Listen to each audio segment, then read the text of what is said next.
This is March 12th, 2022, 2.5 weeks into the Russian terror campaign into Ukraine. It seems that Mr. Putin has made a strategic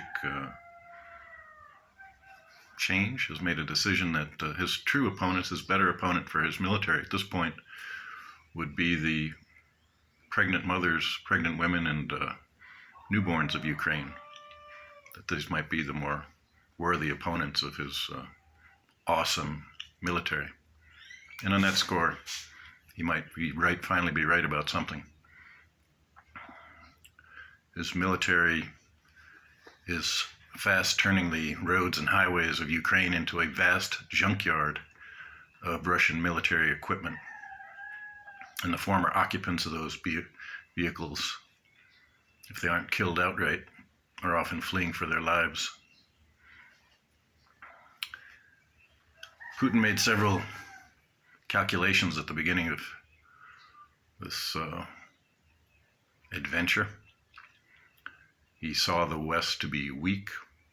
Western Europe was dependent upon his oil and gas, politically weak, divided.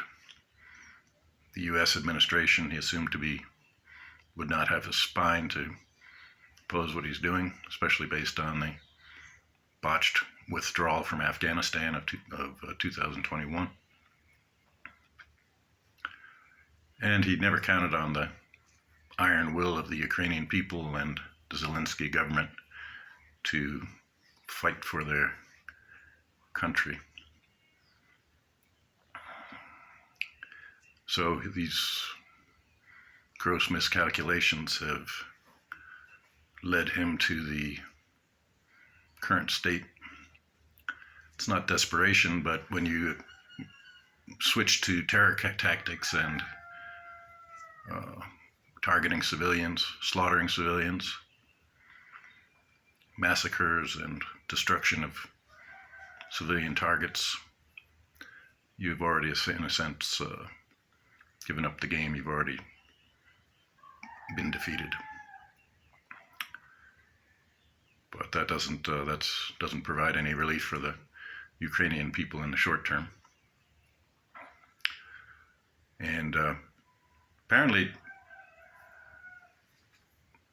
the most accurate estimates of the Russian losses of in this adventure to date are in the neighborhood of 3,000 to 5,000 dead, 3,000 to 5,000 killed.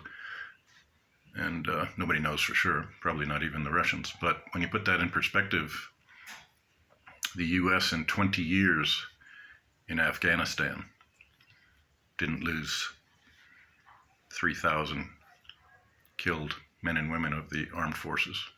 I think the number was something closer to 2,500. Obviously far too many, but that's just for comparison's sake. So Putin has shown himself to be a thoroughly third-rate, third-world tyrant, dictator, thug,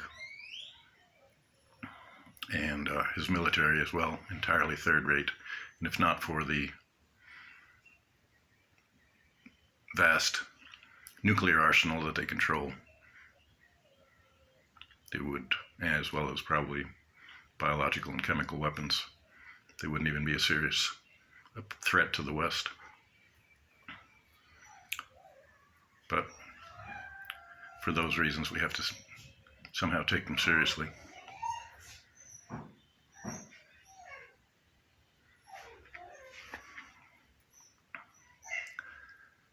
So the Ukrainians' will to go on to the end is obviously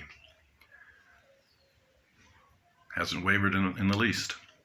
But you do notice that the Zelensky government at this point is talking about a negotiated compromise solution, and that no doubt would be completely understandable based on the horrors the civilian population of Ukraine is being subjected to at this point. But it would hold certain dangers for that, both for them and for the rest of the world. First of all, it would probably leave Mr. Putin in power in Russia, and it might lead to the world at least at some point, diminishing or withdrawing the sanctions that have finally been put in place against his government and the people of Russia. And the Ukrainians know all too well that Putin can't be trusted in any agreement he signs, so they would still be at risk in the future. And all other would-be third world tyrants who might have ambitions against territories of their neighbors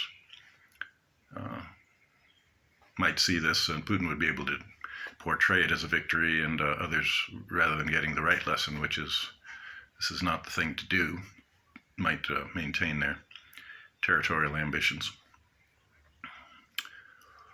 So I think what we're witnessing is the final military adventure of Mr. Putin, that no matter how long he stays in power after this, this is his last hurrah. And we can only hope that the Russians themselves bring an end to his regime sooner rather than later. God bless.